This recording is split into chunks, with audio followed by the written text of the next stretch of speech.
Com vocês um pouquinho do que é a insalubridade. Nós viemos historicamente aí de um projeto e-social, numa crescente, numa velocidade muito grande.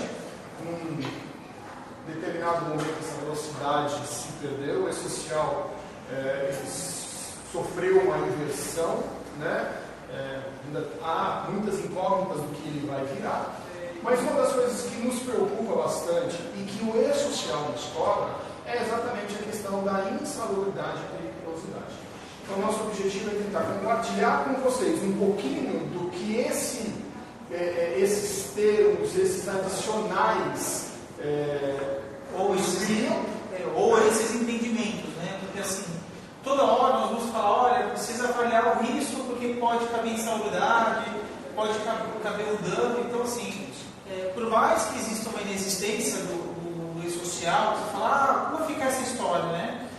Eu vou dizer uma coisa para vocês, não vai existir mais e-social, o governo falou que não vai existir mais e-social. Olha, a certeza que nós temos é que a palavra e-social não vai existir mais. Existe já outra palavra, mas não dá para dizer que vai ser de fato e-social. E o projeto mudou. Mas entenda que não parou. Pode ver que assim, hoje nós já temos a carteira de trabalho digital, algumas mudanças que o governo vem fazendo. Então, assim, preste bem atenção que não está tudo parado como a gente acreditava que não. Embora tenhamos as mudanças das normas em andamento, não está parado o projeto. Ele continua. Não com a mesma velocidade. Por isso que a gente chamou você para vocês terem que caminhar de outras maneiras, de outros assuntos pertinentes. De qualquer forma, esse termo de adicionais, seja insalubridade, seja periculosidade, até mesmo as questões da aposentadoria especial, elas são informações de extrema pertinência para a conduta da empresa. Né? Todos nós, como empresa, somos geradores de risco. E a lei entende isso e nos dá algumas responsabilidades. E algumas delas elas ficam escondidas entre linhas e nos aplicam algumas peças com o decorrer do tempo. Então nós vamos tratar um pouquinho sobre isso. Historicamente, é uma lei criada em 1943. Lá atrás, o governo, por conta de ações como a FMI, ele não podia fazer aumentos salariais. Vamos lembrar que nessa época nós tínhamos um poder muito grande das montadoras.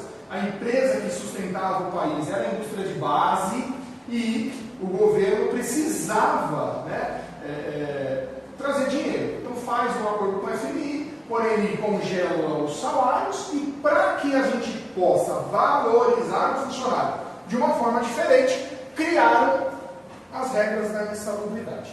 Importante, insalubridade só existe no Brasil. Nenhum país aplica essa regra. Só nós temos. Tá? Então, nós não vamos achar literaturas expressivas fora do Brasil, porque isso é uma coisa só nossa. Acha como dano à saúde, mas não como critério de menos saúde. Não condicional. Né? A Constituição de 1988 absorve essas nomenclaturas, essa regra da lei, e com a publicação da NR15, que é através da portaria 3214, né, são as normas regulamentadoras que nos norteiam para a saúde e segurança do trabalho, elas vêm validar e criar algumas diretrizes de como essa insalubridade deve ser paga. A NR15 vai nortear sobre regras de insalubridade, a NR16 vai trabalhar sobre periculosidade. São duas coisas diferentes que a gente precisa tratar cada uma no seu lugar. Um pouquinho da periculosidade eu vou trazer para vocês. A insalubridade, ela está lá nomeada na NR15, ela vai ser paga em 3 níveis diferentes, mínimo, médio e máximo, 10% sobre o salário mínimo, 20% ou 40% sobre o salário mínimo nacional. Há algumas ações jurídicas onde se pede o pagamento do adicional de insalubridade baseado sobre o salário mínimo paulista, sobre o salário mínimo regional e não o federal. Institucionalmente, o que vale é o federal, o salário nacional. Porém, nós vamos ter ações jurídicas que vão buscar uma valorização maior. Né? Nosso salário paulista é maior do que o nacional. Então, às vezes nós vamos encontrar isso. Como definição, né? São consideradas atividades e ou operações insalubres as que estiverem sendo realizadas em ambiente cuja atmosfera ou rotina estejam descritas na norma. A norma descreve algumas atividades, nós vamos trazer isso para vocês, como prejudiciais à saúde do trabalhador, ou aquelas atividades que definam que tenham riscos acima dos limites de tolerância previstos pelos anexos da NR15. Ela separa isso, né? Questões de radiação, calor, frio, ruído, pressões anormais, agentes químicos dos mais variados. Então a ANR cria parâmetros para isso. Essas avaliações elas vão ser divididas em dois tipos. As variações qualitativas, onde eu preciso apenas qualificá-las e dizer que elas existem. Isso já enquadra em insalubridade. E as avaliações quantitativas, onde é necessário e obrigatório criar um resultado, obter um resultado desse risco de forma quantitativa. Eu vou dosar, eu vou medir, vou quantificar isso de alguma forma e comparar isso com um limite de tolerância.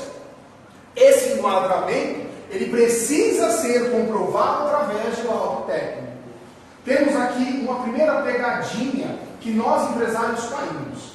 É muito comum a gente contratar uma nova função, criar uma função e nesta caracterização a contabilidade nos informar. Este caso é insalubre e incluímos a insalubridade para aquela função ou para aquele trabalhador em específico.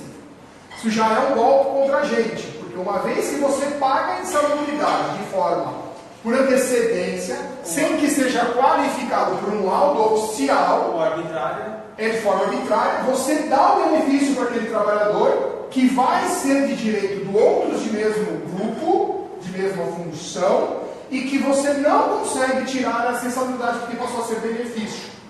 Então, é importante que a gente pague a insalubridade quando caracterizado de forma final, correto e concreto. Ou seja, por meio de laudo técnico. O achismo não dá para ser definido como critério de insalubridade. Então, exemplo. Mas eu trabalhava lá, trabalho há 20 anos, eu recebo adicional. Eu era serralheiro e na empresa anterior eu recebi insalubridade. Por que já que eu não vou receber? Quando eu vim para cá, eu continuo recebendo. Então, assim, cada empresa tem a sua particularidade. Então, não dá para usar um padrão que a função tenha direito. Então, esse é o cuidado que vocês aprendessem, carregassem, para ter mais segurança na sua tomar decisões. Não dá para usar as referências do passado, ou a evolução, uma falta de uma avaliação ou critério, a vinculação da insalubridade. E para piorar, né? Antigamente se pagava a insalubridade. Nunca ninguém falava se era o mínimo, se era o médio, se era o máximo. Simplesmente pagava. Escolhe uma taxa. Esses laudos nós vamos encontrar no mercado 3 tipos de laudos mais comuns que vão e podem tratar algumas informações da insalubridade. Alguns mais corretos que os outros, mas nós vamos lá. Os 3 laudos mais comuns que tratam o risco ocupacional de forma direta são o PPRA, que é um Programa de Prevenção de Controle Ocupacional. Esse PPRA ele vai fazer uma antecipação dos riscos, uma qualificação e quantificação dos riscos, vai criar medidas e ações técnicas administrativas para gerar esse risco e fazer com que a gente possa gerenciar isso ao decorrer de um ano, que é o tempo que ele é validado. Esse PPRA, por norma, ele só vai avaliar os riscos físicos, químicos e biológicos, com as suas devidas variações. Não trato outros riscos que não sejam esses 3. Tá? Na sequência, nós vamos encontrar no mercado o LTCAT, Laudo Técnico das Condições de Ambiente do Trabalho. Esse laudo ele foi criado pelo Ministério da Previdência Social, ele vem para o mercado, a Previdência cria isso para dar diretrizes mais completas, porque o PPRA não dava todas essas diretrizes, de tal forma que os riscos, além de qualificados, serão quantificados em sua totalidade, não importa qual é o risco. Aqui a gente adiciona agora as questões de riscos ergonômicos e risco de acidentes, que o PPRA não trata, onde nós vamos colocar, por exemplo, questões de choque elétrico, queda em altura, espaço confinado, que são outras normas, a ergonomia, são outras normas, mas que também vão ser tratadas pelo LTCAT, de tal forma que a gente possa dar parâmetros para a empresa e criar as quantificações, definir as quantificações de risco a tal forma que eu posso dar diretrizes para a aposentadoria especial. Então o INSS está buscando agora questões ou informações oficiais que validem a aposentadoria especial. Então aquele trabalhador que tem exposição a um determinado risco, ele precisa ser laudado, quantificado, e aí com essa quantificação vou fazer o PPP, esse laudo serve como base para o PPP, e com o PPP o funcionário vai entrar com um pedido de aposentadoria especial para reduzir o tempo de serviço. Tá? O próprio INSS depois me dá algumas diretrizes, dizendo que se o PPRA cumprir todas as etapas do LTCAT, não preciso ter o LTCAT. Mas aí eu preciso adicionar no PPRA todos os critérios que estão sendo pedidos no LTCAT. Ok? E por final, as avaliações de insalubridade e periculosidade, que são laudos que vão qualificar e quantificar aqueles agentes, né? Vai caracterizar os adicionais dentro dos 10, 20 ou 40%, dentro dos riscos e das atividades desenvolvidas. Para o PPRA e para o LTCAT, eu vou tratar o ambiente como ambiente. Para o laudo de insalubridade e periculosidade, eu vou tratar o ambiente e as suas particularidades com as atividades que são envolvidas. Então, existem atividades que elas são descritas como insalubre pela própria existência. Se existe aquela atividade, é insalubre. Não importa qual é a exposição. Tem atividade, já está enquadrado. Tá? Nós vamos tratar algumas. Então, são essas avaliações. Certo aqui? Isso. As avaliações para os laudos, como podem ser avaliações qualitativas ou quantitativas, quais são as grandes diferenças? Né? As avaliações qualitativas são aquelas feitas visualmente, antecipando o risco por um profissional qualificado, e ela analisa um conjunto de atividades relacionadas e descritas pela NR15. Não estou quantificando nada, estou apenas qualificando-as. Só estou dizendo que elas existem, sem dizer, sem dosar nada. Tá? Esta metodologia é a metodologia de antecipação para qualificação. Ou seja, primeiro eu preciso dizer que eu tenho, para depois eu dizer quanto eu tenho. Então, se eu tenho uma exposição a ruído, primeiro eu qualifico, depois eu a quantifico. A quantificação, ela vai ser utilizada, vai ser feita através de técnicas especiais, com equipamentos corretos para isso, e eles vão quantificar aquele risco em específico. Né? Nem todo risco é quantificável, mas os que são quantificáveis devem ser feitos por essa técnica. Então nós vamos dosar dentro de uma atmosfera esses agentes e comparar isso com o limite de tolerância estabelecido pela própria norma, pela NR15. Então é importante que esses valores vão estar definidos lá pela própria norma, eu doso isso dentro de técnicas oficiais regulamentadas, com esse resultado eu comparo com o limite da NR15. Há uma informação da norma que, caso a NR15 não me dê parâmetros de comparação, posso eu comparar com normas internacionais. A mais comum é a CGIH, que é uma norma americana. Então, pode ser que vocês peguem alguns laudos e você vai ver a comparação do limite de tolerância, está lá, a CGIH, e não em NR15. Mas é porque na NR15 nós não temos parâmetros para isso. Há uma promessa de mudança da NR15 e há uma promessa de mudança fazendo com que os nossos limites de tolerância sejam oficialmente os descritos pela CGIH. A CGIH vai passar por renovação frequente. A nossa NR15 ainda não passou nenhuma vez desde sua criação. Exemplo ruído de 1978. É bem antigo. Então, aí para tratar a questão do ruído, né? O ruído já é um dos agentes, no caso um agente físico que tem limite de tolerância, e diferente de muitos, o ruído ele tem um limite de tolerância de acordo com o tempo de serviço. Então, para trabalhar 8 horas exposto a ruído, eu posso estar exposto no máximo a 85 decibéis. Não estou tratando nenhum fator de correção, nenhum fator de proteção, apenas a existência de um ruído de 85 decibéis para trabalhar 8 horas. Se fosse algo contínuo, inalterado, uma linha reta. Isso. 8 horas de trabalho. 115 decibéis eu posso trabalhar no mínimo 7 minutos. Então há uma regra de padronização de doses, de limites de tolerância. Esses limites são aplicados de acordo com o ambiente de trabalho. Quem tem exposição a ruído, quem tem contato com ruído, sabe que o ruído, normalmente, ele não é uma frequência. Ele tem um ruído habitual, mas ele tem variação o tempo todo. Tá?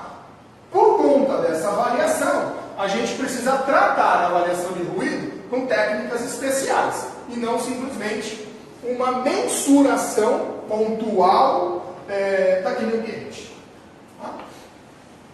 Essa insalubridade para o ruído, né? Normalmente, a norma não escreve que exposto a ruído de X vai dar direito à insalubridade de tal percentual. Não está escrito isso na norma. Convencionalmente, fica aplicado um enquadramento em grau médio. Nós vamos ver isso muito frequentemente nos autos judiciais, nas perícias judiciais, que são os norteadores. Não é uma lei, mas eles são norteadores para isso. Então, normalmente é um enquadramento em grau médio. Essa insalubridade ela vai ser aplicada sempre que houver trabalho em ambiente cujo valor esteja acima do limite de tolerância. Né? Então, assim, é correto dizer que o limite de tolerância para ruído é 85 decibéis? Não, porque eu não sei por quanto tempo ele trabalha. Se ele trabalha por 2 horas, 85 decibéis está tranquilo. Então, o limite de tolerância tem que ser comparado de acordo com o período de trabalho. Toda vez que eu tiver uma ação de ruído, uma exposição a ruído, esse ruído a gente trata como dose de proteção o valor de 80 decibéis. É uma conta difícil de fazer, mas a gente parte do princípio que toda dose, metade do limite de tolerância dela, é um fator de proteção. Tá? Encarem a verdade. 80 é a metade de 85, tá bom? Encarem isso como verdade. Porque não é uma conta é um cálculo logarítmico. Então, não é tão simples assim. De qualquer forma, o Ministério do Trabalho, ele aceita regras de atenuação para minimizar e neutralizar a insalubridade. Ou seja, eu posso aplicar medidas técnicas como equipamento de proteção individual, os famosos EPI, para neutralizar ou atenuar o ruído. O Ministério da Previdência Social não entende desta forma. O Ministério da Previdência Social entende: você causa risco? Risco existente. Então, se eu dou ruído para o funcionário, se eu exponho ele a ruído acima de, a partir de 85, o Ministério da Previdência entende: você já está expondo ele a ruído, ele está expondo a risco, ele tem dano à saúde, redução do tempo de serviço, aposentadoria em 20 anos. Tá? Então, para o Ministério da Previdência, é diferente o entendimento. Isso tem que ficar muito claro, porque assim, não é porque o rapaz trabalha, ou o colaborador trabalha num ambiente onde tem uma fonte de ruído, que ele tenha direito à aposentadoria especial. Então não dá para usar uma regra única e usar esse serve para todos. Tá?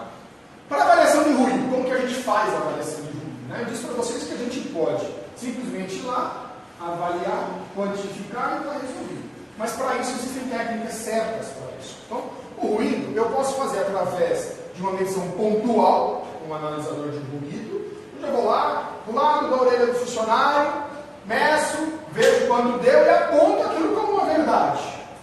Então, vou chegar no dosado, dosei lá do lado, deu 85. Eu entendo aquilo como 85. Essa avaliação, ela é uma avaliação quantitativa, porque ela tem um resultado numérico, porém, essa avaliação ela não gera um resultado de dose. O que é a dose? É a porcentagem que isso representa na jornada de trabalho. Então, eu preciso saber quantos por cento essa dose vai atender. Que fala sobre fonte e sobre tempo. Há uma quantificação parcial, onde eu pego um outro aparelho, coloco junto ao trabalhador e deixo esse trabalhador desenvolvendo a sua atividade, e esse aparelho ele faz uma medição de tempos em tempos, que são configurados para isso. sei lá, de minuto em minuto, de 5 em 5 anos faz uma medição. Isso vai gerar um histograma entre fonte, dose e período. A dose parcial é aquela dose onde eu pego um funcionário, doso o ruído por 4 e projeto mais 4, sem dosar. Exemplo, vamos pegar um operador de máquina, onde ele fica 8 horas sentado na máquina dele e ele só faz aquilo o dia inteiro. O ambiente dele não muda. Então, é muito comum eu dosar 4 e projetar mais 4. Porque eu sei que aquele ambiente não vai sofrer alteração significativa. Tá? Mas a dosagem mais segura e mais efetiva é a dosagem total, onde eu ponho o aparelho no funcionário, ele vai fazer as quantificações de tempo em tempo por jornada total de trabalho. 6, 8 horas, não importa quantas horas ele trabalha, jornada total. Qual que é a diferença aí? A primeira eu faço uma avaliação pontual, vou lá, faço uma avaliação, sei lá, de um pontual, subir para contribuir. A segunda, que o Denis mostrou, que seria a parcial, eu avalio pontual e projeto sobre 4 horas e depois sobre 8 horas. A última ela faz a cada 30 segundos, se for configurado, a avaliação do ponto, e ela faz uma condição aritmética, ela soma todo esse período à disposição. Dessa maneira eu tenho toda a certeza da segurança de quanto entra junto no dele. Eu tenho uma eficácia do uso do EPI e a segurança que ele não vai ficar doente. Porque um fator secundário, que eu vou falar para vocês, não adianta simplesmente eu pagar a insalubridade, que é uma das coisas importantes, e achar que eu pagando a insalubridade eu não vou ter passivo trabalhista. Eu vou dizer que é muito mais caro o passivo trabalhista do que pagar a insalubridade. Fecha a minha volta. Abre lá no fundo. Um exemplo prático que a gente pode dar para isso, gente. Abre lá no fundo. Abre ali o. Exemplo, um operador de martelete. Esses caras quebram rua. Um exemplo prático. Esse cara tem um jornal de trabalho de 8 horas. Aí ele vem em um determinado momento e ele vai quebrar o martelete lá durante 20 minutos. Ele opera o martelete. Neste período, eu vou entender que essa atividade mais crítica dele, eu meço pontualmente. Vai dar um ruído de 110 decibéis. Se eu entendo que isso é um valor real, vou dizer que ele quebra a rua inteira. E assim, esse cara só vai quebrar 20 minutos. O resto das 8 horas dele, ele não tem exposição a ruído alto. A dose projeta para baixo. Se eu simplesmente considerar aqueles minutos, a dose projeta para cima. Então, o ideal é sempre que for avaliar o ruído, que a gente quantifique ele por dose, por dosimetria de ruído. Aí sim, jornada de 100% de trabalho, eu tenho os picos de para cima e os picos para baixo. Dentro do dia de jornada, do normal de trabalho. No final do dia, eu tenho uma dose. Ou seja, de 100%, que significa 85 decibéis, 100% quanto que ele está exposto? Se ele chegar a 100% da dose, quer dizer que ele está exposto a 85 decibéis o tempo todo. Se ele chegar a 300%, quer dizer que os 85 já passaram. Menos de 100%, ele não atingiu ainda o limite insalubre. Então, a dosimetria é a ferramenta correta para avaliações de ruído, exatamente para não nos pregar peças de avaliações pontuais de curto prazo. Insalubridade por biológicos. Aqui está uma das técnicas onde não se quantifica riscos para enquadramento. Né? Lá atrás eu disse para vocês que ele pode ser qualificado ou quantificado. Aqui um exemplo de qualificado. A norma por riscos biológicos, o anexo 14 da NR15, ela descreve a insalubridade em 2 únicos grupos. Ou é grau de risco, insalubridade máxima ou insalubridade média. O que nós vemos com uma certa frequência, contratar um auxiliar de enfermagem, por exemplo, eu acho que não tem insalubridade, eu pago insalubridade mínima. Não serve de nada. A norma não classifica insalubridade mínima para áreas hospitalares. Então, isso é já uma caracterização prévia por parte da empresa, dizendo que reconhece a insalubridade, mas com enquadramento errado. Enquadrou errado, você já deu para o juiz a informação de que você reconhece. Ele vai enquadrar correto e vai te cobrar a diferença. Um dos maiores erros acontece na convenção coletiva. A convenção coletiva fala, para essa atividade deve ser feito pagamento adicional de insalubridade, mas ela não fala qual que é. Por que ela não fala? Porque não tem elementos, tem que ir lá avaliar. Tem uma norma para isso, uma norma para isso. Tá? Então, por exemplo, né, aqui eu trago dois modelos, né?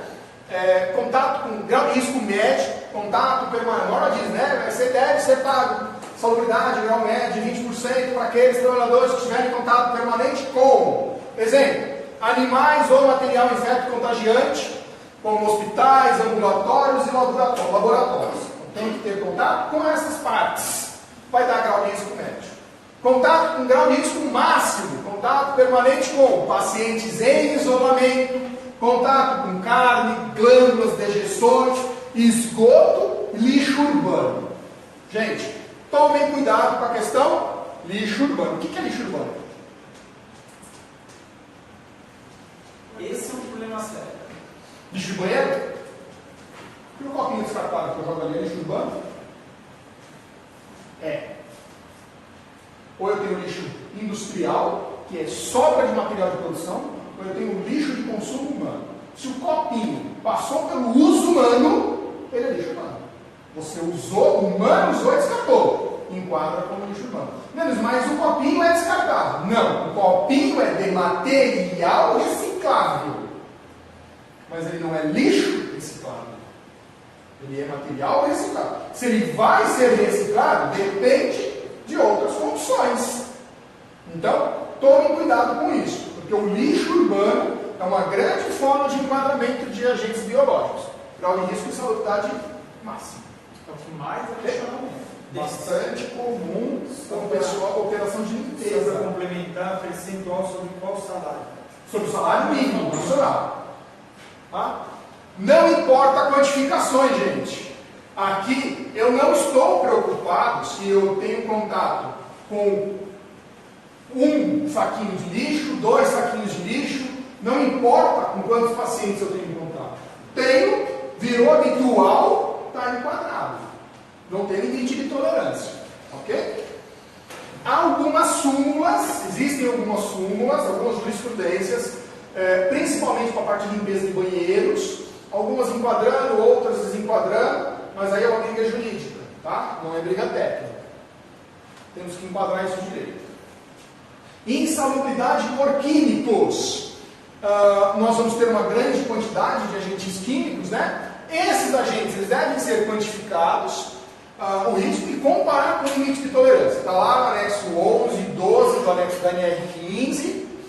Esses agentes vão ser comparados com o que está na norma. Então eu tenho um determinado agente químico qualquer, esse agente eu doso com aqueles equipamentos corretos, né? Eu pego uma amostra do ar dentro de um período de tempo regulamentado, doso isso e comparo com o limite de tolerância da NR15. Existe uma infinidade de produtos, uma relação grande de produtos. Esse é o anexo 11.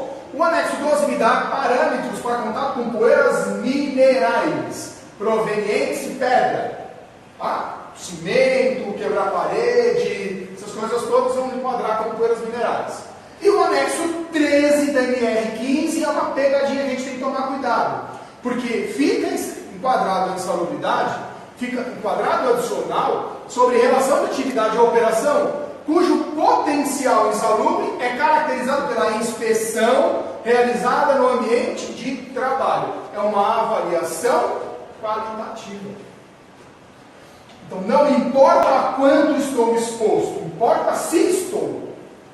Desde que esses agentes não façam parte do anexo 11, da lista do anexo 11. Então se eu vou dosar, por exemplo, álcool etílico, o álcool etílico está lá no anexo 11. Mas tem um contato aqui com álcool? Tem que tomar cuidado. Tá? Tem algumas pegadinhas que a gente tem que tomar cuidado e perito adora pegar a gente nessas coisas. Por isso que muitas vezes você vai lá de PRA lá, você fala, poxa, mas você não cuidou uma aluna para mim pegar eventualmente uma tal atividade? Por que você faz isso? Porque a gente está pensando nessa situação aí. Além disso, também está pensando não só na luva, no creme, na máscara, assim, toda essa proteção está aí. Agora, aonde entra a nossa preocupação? Lembre-se que lá no PPRA a gente não avalia risco de acidente. Então, assim, se você tem uma atividade e não nos comunica, ou omite informação, não tem como eu considerar nenhum algo. Então, aqui um exemplo. Oi. Sim, pode falar. No setor de roupas, né? Sim, perfeito. Aí o que acontece? corte, não tem vazão de ar. Não sei se vocês chegaram. Eu conheço, eu acho que Você já viu lá, né? Em cima. Total vazão de ar fechado. Então tem muito pó. E o óculos não está no PPR. É uma briga que eu estou tendo para É legal você entender essa pergunta. Lembra que o Denis falou que o PPR avalia risco químico, físico, biológico. E quem avalia acidente não é ele. Então não tem como eu considerar um capacete, um óculos, uma bota, um uniforme de eletricidade aonde não se aplica na norma.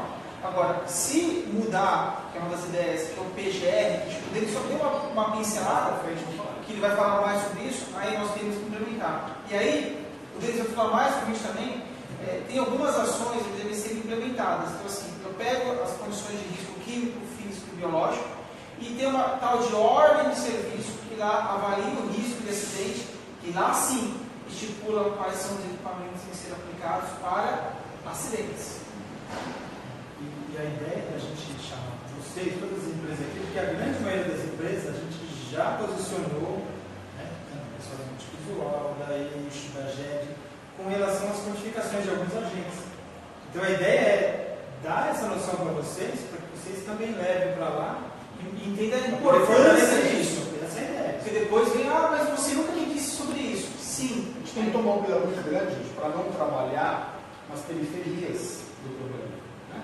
O risco ele existe, eu preciso entendê-lo, trabalhar ele no seu foco principal. E não trabalhar na sua periferia. Então, de fazer de conta que ele não existe, não é a ideia certa. Eu preciso de fato entendê-lo, quantificar, e aí se quantificado, né, nós temos modelos aqui, por exemplo, nós vamos fazer quantificação dos riscos dela lá em cima.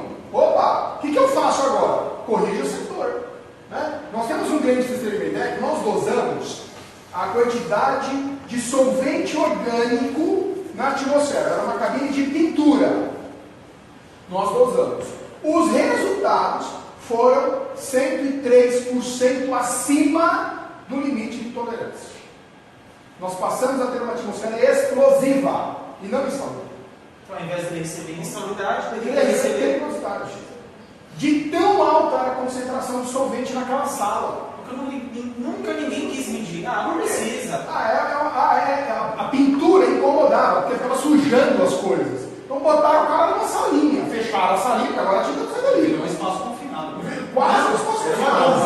Era só esperar. Virou quase um espaço confinado. Botaram o cara numa salinha e taca a pintura. Quando dosou aquilo ali, era praticamente explosivo. Né? Então, temos que tomar cuidado. É só tinta. Não é tinta, é solvente. Solvente pega fogo. E pega fogo fácil. E até pela eletricidade. Fácil. Tem vários passos de nós embargamos a área. Tá? Então, para vocês terem uma ideia, né? Lá na R15, na anexo 11, ele me dá alguns parâmetros. Por exemplo, alvetílico, eu tenho uma concentração máxima que pode chegar até 780 partes por milhão, ou 1480 miligramas por metro cúbico de ar. Esse álcool etílico já está lá na norma. Se passar o limite de tolerância, enquadra como risco de insalubridade médio. Assim, nós vamos ter a acetona, que tem limites parecidos. O cloro, olha só, gente, eu tenho 780 partes por milhão de acetona ou de álcool. O cloro eu tenho 0,8 partes por milhão. É pouquinho para enquadrar como insalubre. E se enquadra como máximo. Tá? O tolueno e o xileno, eles são solventes modernos. Eles tiram o benzeno do caminho. São produtos de gasolina que estão envolvidos na gasolina, por exemplo. O tolueno, ele tem 78 partes, ou menos, é 10% do álcool. E se contato com a pele, também tem contato com insalubridade grau médio. Opa, peraí, contato com a pele? Mas você não falou que se for respiratório? Mas alguns agentes, a norma fala que se tiver contato com a pele, enquadra também.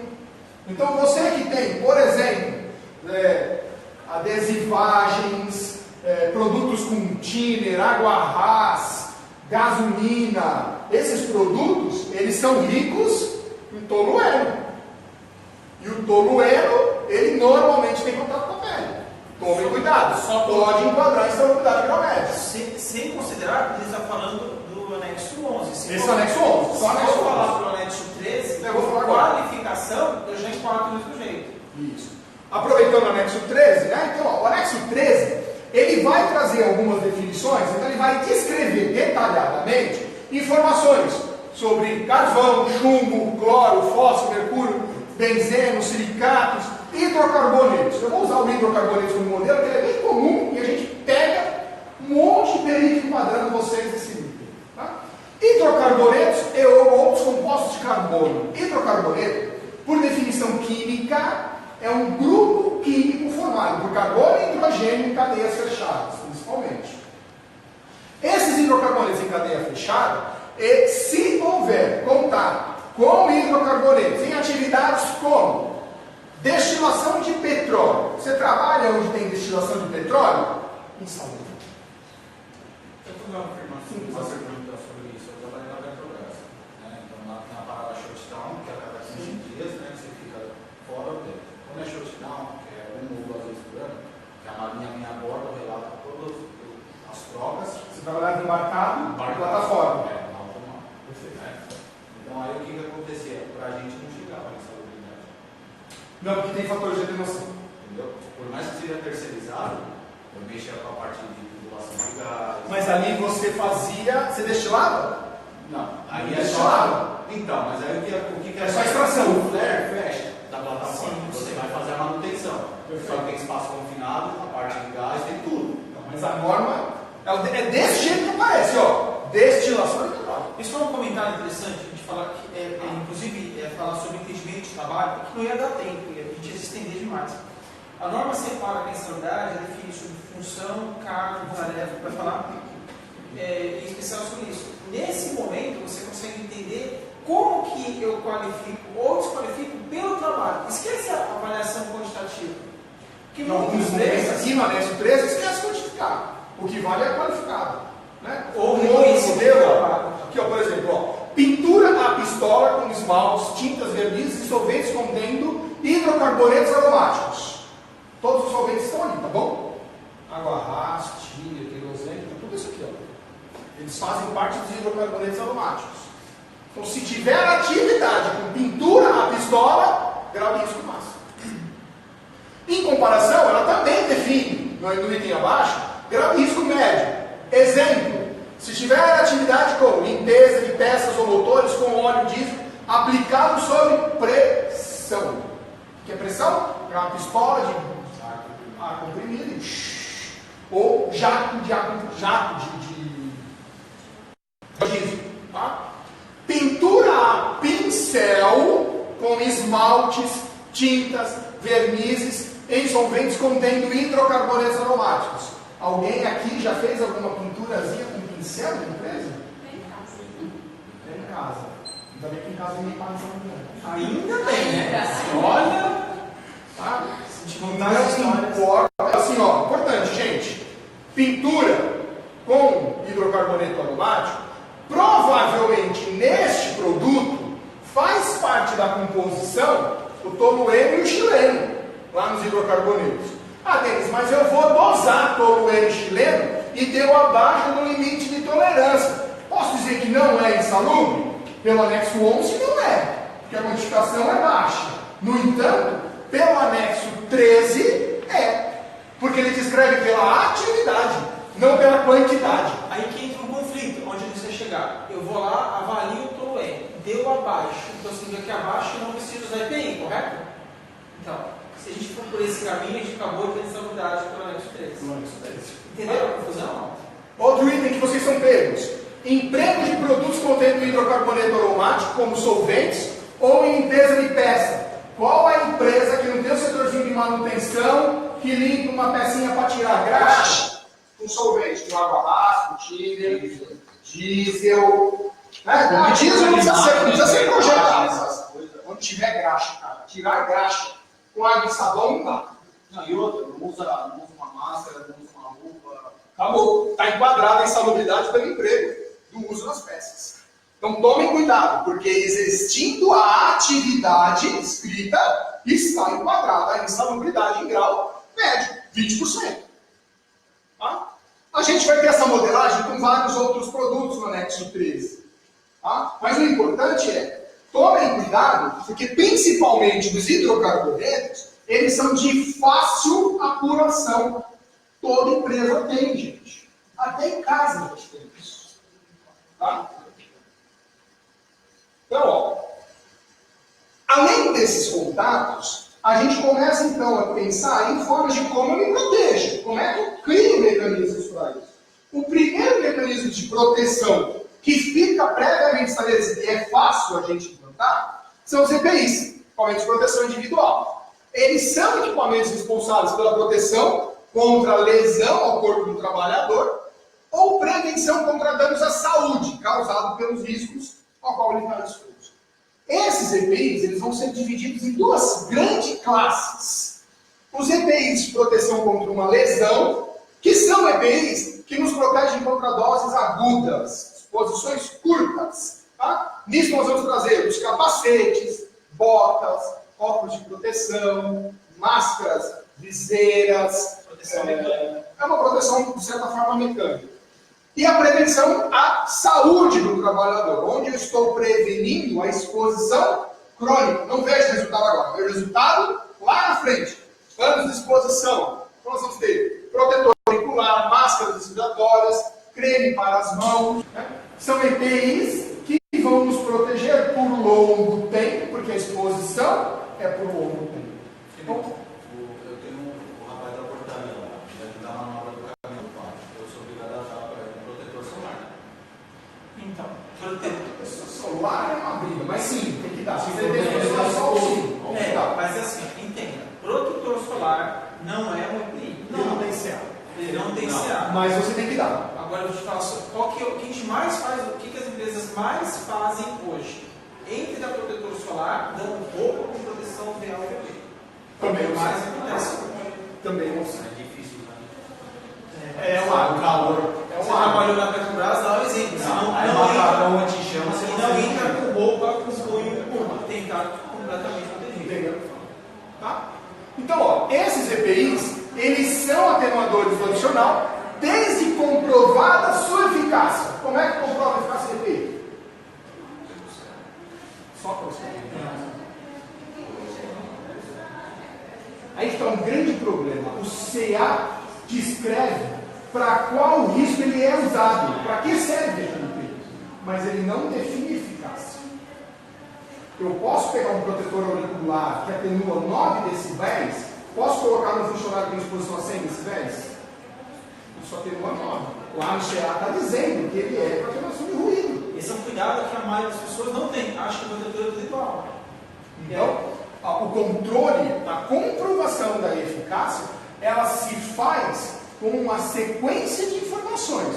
Não basta você apenas fornecer. Você tem que fornecer, você tem que treinar quanto o uso, você precisa controlar o uso e saber se aquele EPI está de fato sendo usado para quem ele foi destinado. A NR6 faz uma coisa bem interessante.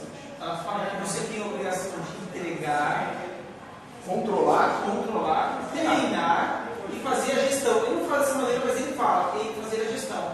Porque não adianta eu entregar um protetor tipo o Denis, hoje, ele trabalha aqui há 20 anos, mas todo mês, a cada 3 meses, tem uma regrinha lá que a gente tem no site, vou lá e entrego o protetor para ele. 3 meses está lá, 3 meses está lá. Acabou o nosso jornal de trabalho, trabalhou 20 anos, amanhã ele vai embora. Ô Denis, alguma vez você foi treinado? Não, mas você não usava? Usava, mas quem treinou ele? Então não adianta vocês entregar o protetor sem que vocês treinem. E assim, agora pergunta, aonde que a norma fala que eu preciso treinar? Ela fala, mas em qual periodicidade? Não fala. Qual que é a periodicidade de entrega da periodicidade? Não fala. Qual a periodicidade de máscara? Não fala. Aí que eu quero que A vocês norma entendam. NR6 fala que o EPI deve ser trocado quando ele saturar a sua função. Quando ele não servir mais. Já está estragado. Tem que trocar. Qual o erro que nós normalmente cometemos? Funcionário, precisou do EPI? Vem falar comigo, vem lá, vem no estoque. À vontade. Ou se não, ao contrário. Pega uma caixinha de protetor auricular e deixa até na produção. Você perdeu? Pega outro. À vontade. É à vontade. Creme para as mãos. É um tubo desse tamanho. À vontade. Aí a máscara respiratória. À vontade. Aí eu entrego para o funcionário, tem gente que faz isso, eu entrego uma pilha de 20 máscaras do funcionário. Aí fala para ele, assina. Aí ele pega, naquele dia assina 20.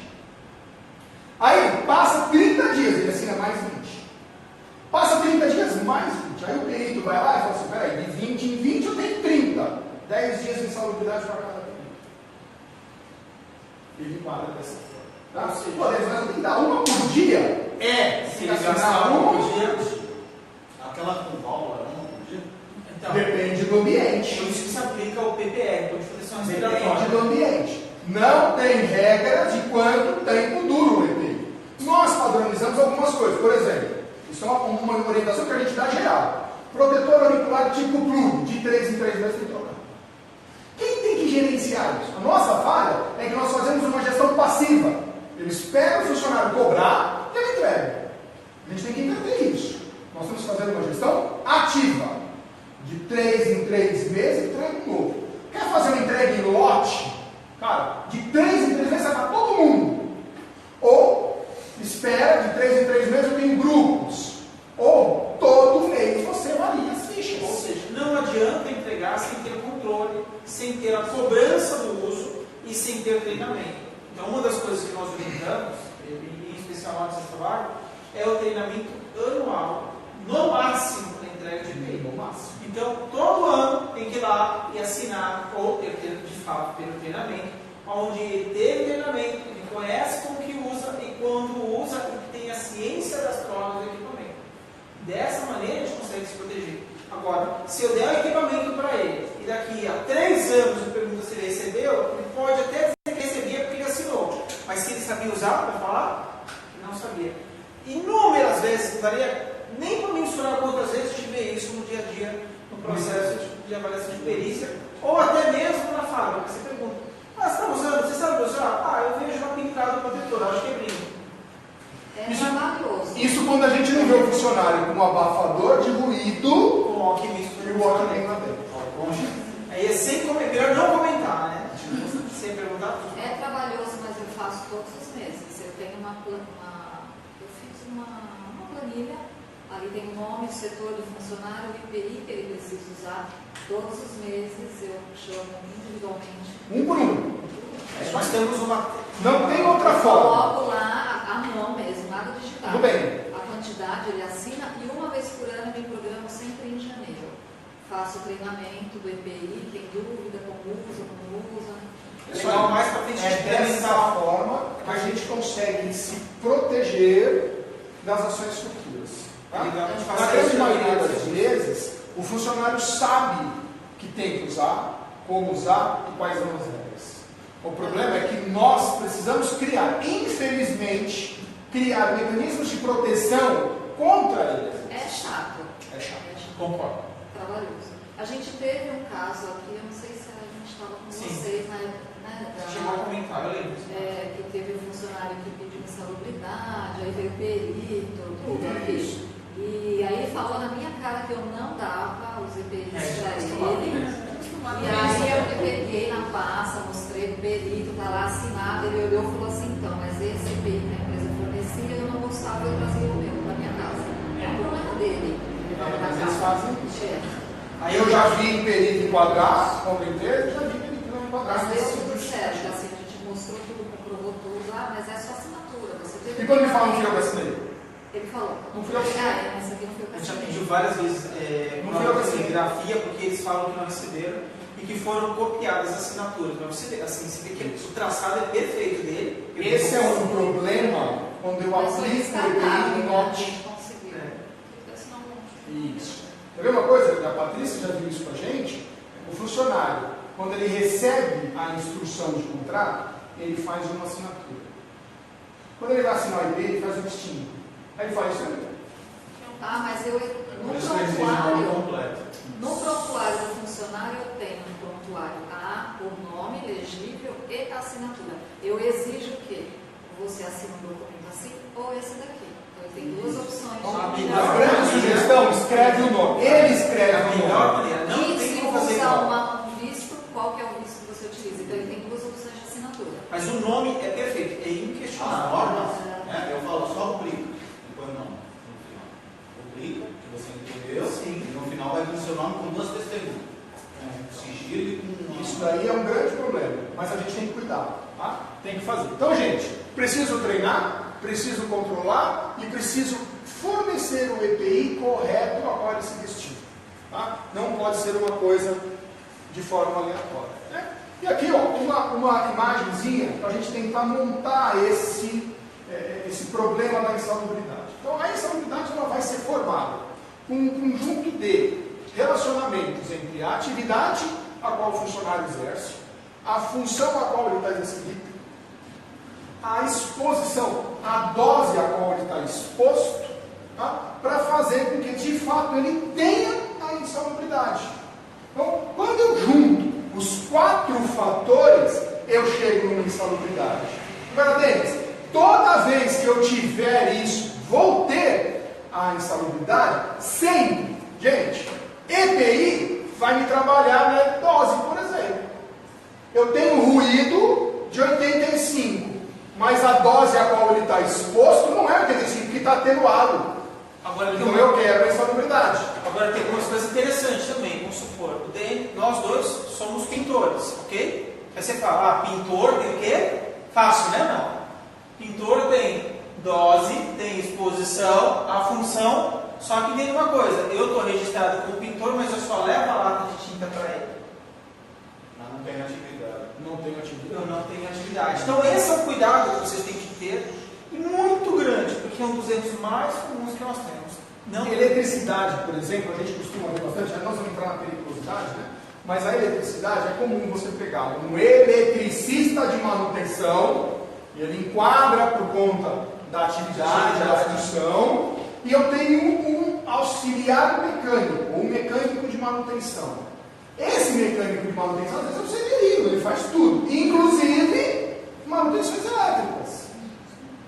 Só que ele não está na função de eletricista, mas ele tem atividade, dose, exposição. O que ele faz? Pleiteia a função. Ele pleiteia a função em juízo. Se ele consegue a função, ele ganha o exame. Mas tem um porém, a gente vai mudar a função dele. Essa a gente mais escuta. Eu vou mudar a função dele e passar ele de auxiliar mecânico para auxiliar de serviços gerais. Mas qual que é a atividade dele? Ele é eletricista. O que mudou? Não. Então esse é o cuidado que a gente faz questão de falar, porque todo mundo fala, mas eu vou mudar a função dele. Gente, muito cuidado, a função não muda, tem que tomar cuidado entre mudar a função e o que ele faz de fato mudar, que é a atividade. Tá? Principalmente questões elétricas. Por questões de exposição a agentes químicos, a gente precisa deixar bem normatizado com o trabalhador, através de contrato de trabalho, ordens de serviço, regras institucionais, de tal forma que o severino, você é severino, mas você não mexe com elétrica. Se você mexer com elétrica, você vai ser divertido. E de fato fazê-lo, gente. Esse é o nosso erro. Na gestão do EPI, a gente fala, não, eu controlo. Como? Eu assino toda vez. E se ele não usar, o que você faz? Ele assina? Então, aí você pode aplicar o que eu estou fazendo, uma orientação por escrita para ele. Isso. Então você faz uma comunicação administrativa, você está abrindo aí você mostra que você de fato está controlando o uso. E gente, quem é que acerta tudo o tempo todo? Não vai. O funcionário vai falhar. Cabe a nós orientá-lo. Então, ele não usou? Documenta. Vai lá, faz uma comunicação oficial, ó, você está sendo comunicado que você pegou a CPI. Isso vai para o prontuário. E você mostra o que faz. E pode usar câmeras, viu? Você pode usar a câmera como referência. Várias empresas que usam câmeras para poder provar que ele não usa. Até para muitas outras coisas. Eu tenho um problema com muita manutenção dentro da fala. Tem o seu Natalício, que é o coordenador da manutenção, e o problema é que ele não está coordenando a parte de documentação. Então, como eu trabalho na Petrobras, tudo é PT quente, então, você sabe muito bem o que eu estou falando, né? Então, assim, vai trabalhar com quente, é vermelho, um exemplo. Mexeu com alguma coisa, já interrompe na hora, os caras vêm com a raiva do trabalho. Você não põe mais a função. Assim, eu estou querendo implantar isso, lógico, não tão bruto. É uma metodologia extrema. Tem uma metodologia chamada STOP, não sei se você conhece, mas é legal de se aplicar. Mas assim, é um extremismo, né? O Petrobras tem uma 45 mil, se não me engano agora, que é o Ele desse programa ali na altura, ele não me chamou para mim fiscalizar o cinto, para ver se estava. E se acontece alguma coisa? Lá, você viu, não tem linha de vida, não vai arriscar, eu não sei o que ele foi fazer. Então assim, fica complicado. Cada caso é seu caso. Né? O importante é que a gente faça gestão de tem uma cabine primária lá. Então, exemplo de gabinete de documento, exemplo de gabinete primário. Nós temos, às vezes, processo, cara, de auxiliar de limpeza que pede periculosidade via judicial, porque ele limpava a cabine primária. Agora eu pergunto, Aonde que ele limpa a cabine primária? Na porta, por fora, às vezes. Por fora. Né? A Patrícia teve um caso que ele limpava a parte de fora do gerador. Cara, é um corredor que fica longe. É como se fosse limpar essa parede aqui. Essa parede aqui, o gerador do outro lado. E eles pleiteiam. Então, assim, pleitear é um direito do trabalhador. Eles vão fazer isso porque é um direito. Agora, nós temos que tomar os cuidados, nós só vamos conseguir nos defender se tivermos argumentos que criamos no passado. Hoje você não cria mais. Então, a informação de ter os adicionais de insalubridade devidamente preenchidos, caracterizados ou não, é importante. Porque se não está caracterizado, você tem que criar mecanismos para dizer que não. Se está caracterizado, paga. E aí está tudo resolvido. Lá no meio social, vocês terem ideia, nosso sistema, que é o sistema de gestão, ele já está trazendo, já vem a informação da função, o item de insalubridade. Está descrito lá. Eu vou dizer se sim ou se não. E não está pensando se você paga a insalubridade. Não é isso que o sistema quer saber. Ele quer saber se o risco é insalubre. O ambiente é insalubre. Eu consigo puxar, fazer um filtro, puxar todos de uma vez? Se for vinculado, sim. Se for vinculado, sim, mas está tudo não. Não entendi, se quiser E o porquê que não? Porque se colocar assim, ele vai mudar o seu Aceitar o GFIP, governo como se. porque você está vinculando pelo GFIP. Então, quando eu vou vincular, tem que ser específico. E tem que pegar cada um e vincular. Por isso a importância de fazer o laudo técnico das condições ambientais de trabalho, ou, como disse o Denis, fazer com que o PPRA cumpra todas as suas etapas e faça a avaliação quantitativa. Aí eu consigo ter critérios. Então, hoje isso já está sendo previamente preenchido, mas é importante que a gente saiba, nós vamos questionar vocês sobre isso ou não. Tá? Lógico, se paga, nós vamos dizer, nem sempre o fato de você dizer que paga vai dizer que é insalubre. Mas se o risco é fora de controle, insalubre, é o que nós vamos ter que informar já. Um funcionário lá me questionou se ele tinha que receber Ah, a sim. unidade. Aí eu liguei para a Janete. Janete, me dá um real. Eu comunico, né? Ele é operador de empilhadeira. Ela falou, químico, físico, biológico. Procura isso. Aí eu fui ver, porque eu ainda estou cursando a faculdade, né? Aí eu fui lá e falei, tá, entendi. Então seria enquadrar, se fosse o caso, a periculosidade dele, né? Pelos riscos, mas não enquadra quando você não A recebe. insalubridade vai enquadrar se ele tiver exposição a riscos específicos. Não, sim, por eu operar empilhadeira, né? Se ele entrar numa área de problema insalubre, Eu expliquei para ele. mas não é o caso.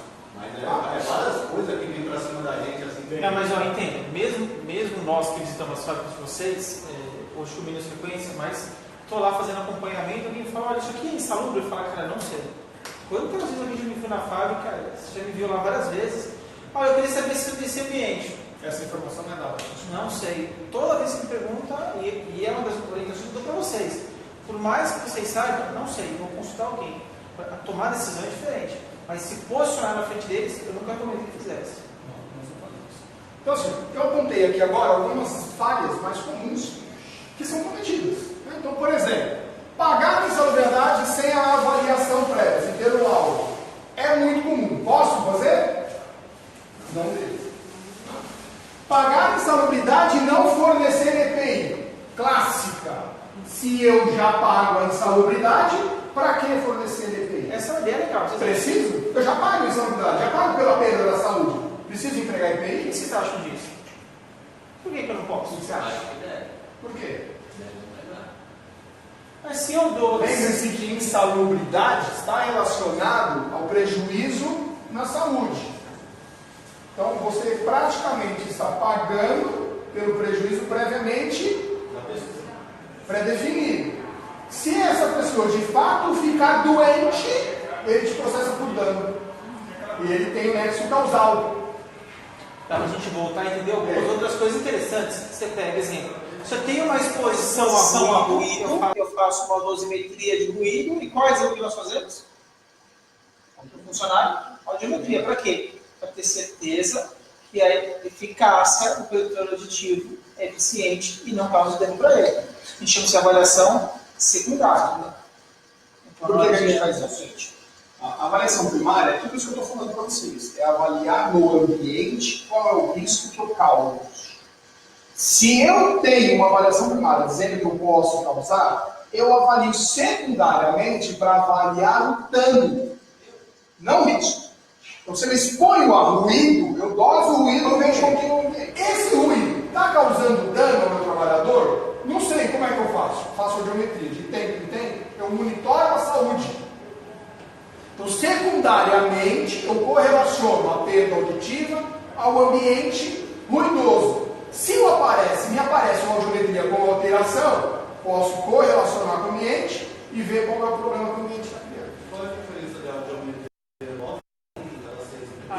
A norma te dá regras para fazer com uma certa frequência. Por conta de Mas idade, é só... no admissional, 6 meses pós-admissional e depois de mais de 45 E anos. se alterado, controle de 6 meses.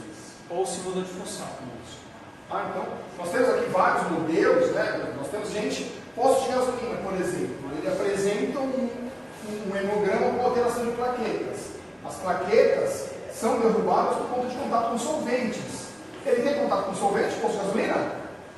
Tem. Pode ser ocupacional? Talvez. Pode, talvez. E se eu nunca fizer o exame dele, como é que eu vou saber? Aí um dia ele faz o exame e descobre. De quem é a culpa? Hepatite química, a gente teve uma hepatite química. Se tiver hepatite química. Alguém sabe o que é hepatite química ou não? Não criar política de entrega de EPI. É a mais clássica. Eu entrego à vontade. E, ó, se precisar, você fala comigo. Ele nunca fala, mas eu acho que ele tem.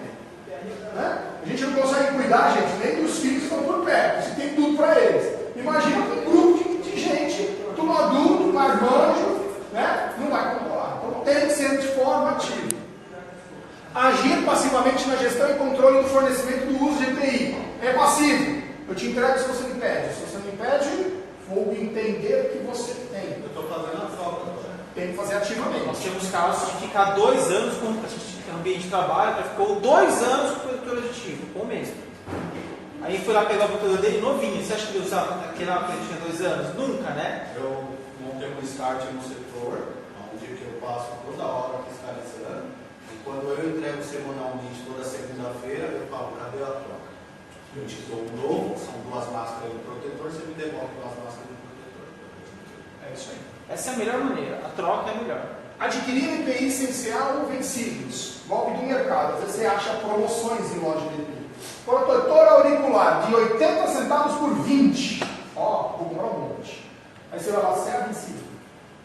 Aí é uma pergunta interessante. Eu posso comprar EPI com CA vencido ou eu posso comprar EPI com a validade vencida? Essa é uma pergunta interessante. Qual que é a diferença? Vocês sabem qual é a diferença ou não? CA vencido significa que o certificado não foi renovado. O certificado não foi renovado, né? Ou se foi, Está em um outro número, ou se ainda não está validada a renovação dele. O EPI vencido é data de validade. É comprar uma fruta que está estragada.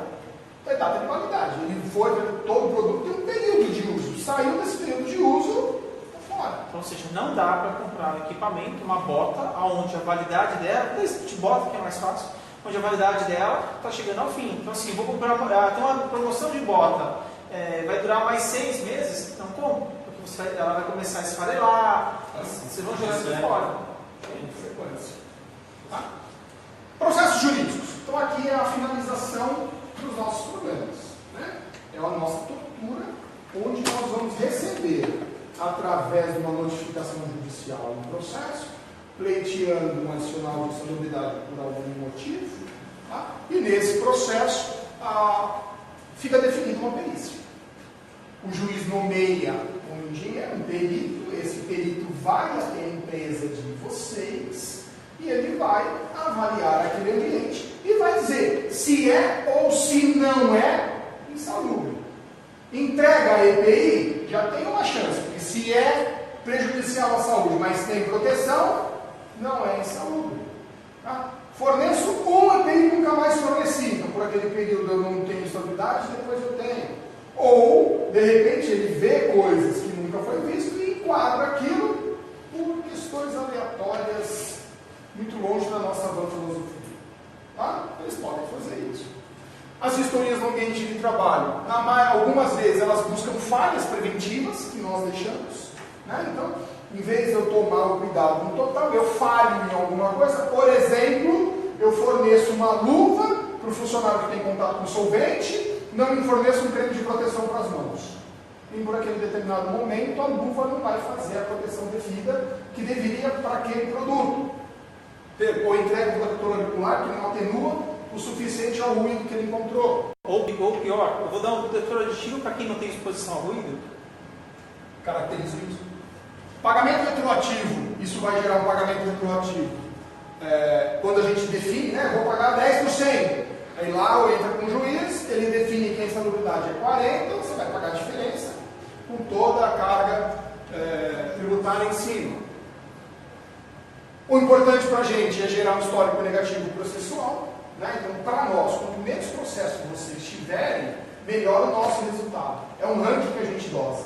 Né? Quanto menos processo você tem, maior a possibilidade de que a empresa de vocês é legal. Até podia pegar esse resultado negativo, ou seja, uma negativa do dicionário de estabilidade, e usar ele a nosso favor. Então, amanhã eu vou registrar com o processo, eu pego o meu exemplo que eu ganhei e falo, olha, não adianta você brigar com a gestão. Não é insalubre, está aqui. Ou seja, eu fiz a lição de casa.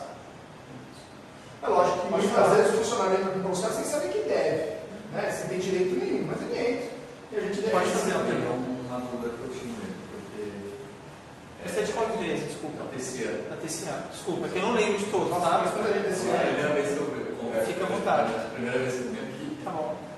E nós tivemos uma perícia bem recente, acho que 2 meses atrás, e nós ganhamos um negativo. Você posso usar esse laudo dessa perícia e, sei lá, expor de alguma Só vou fazer um comentário, a gente pode, só queria voltar uma coisa aqui, ó. A gente pode, você pode fazer isso, desde que ele enquadre aqui. A gente tem que falar das mesmas coisas, dos mesmos ambientes, características, dos mesmos setores. Não dá para usar ela para tudo, tá bom? O que nós vemos com experiência. Tá? Normalmente, a gente sugere até para os advogados que eles usem os laudos favoráveis como prova intestada. Uma vez que você tem o pleiteio de uma insalubridade, de mesma função, mesma atividade, de mesmo ambiente, né? O rapaz que faz lá aquela trançada, fica o dia inteiro naquela maquininha batendo arame e fazendo aquela trançada. Tem mais um que entrou e vocês ganharam o direito de vocês fornecerem EPI a vida toda. Então, esse processo você usa como processo emprestado para o segundo. O que algumas vezes acontece, tem juiz que entende a sua boa vontade e já entende que houve uma perícia e deu negativo. A maioria deles entende o direito constitucional do trabalhador de ser avaliado o ambiente. Então, mesmo que você já fez a perícia no passado e foi conclusivo a favor da empresa, não importa que resultado deu para o juiz, ele diz que os ambientes podem sofrer alteração e devem ser periciados novamente. Até um dos grandes motivos está aqui, ó, no que ele faz. Se ele tiver uma atividade similar, a gente pode ser avaliado e pode tomar negativa. E já tivemos essa situação. 2 pessoas trabalharam no mesmo ambiente, com atividades distintas, um foi qualificado, o outro não. Nós tivemos isso dentro da Coca-Cola. Importante, tomem cuidado, é muito comum a gente escutar pedidos, né? Às vezes vem para o Osvaldo, um pedido de você, eu preciso de um laudo de insalubridade para esse meu processo. Preciso provar que não é insalubre.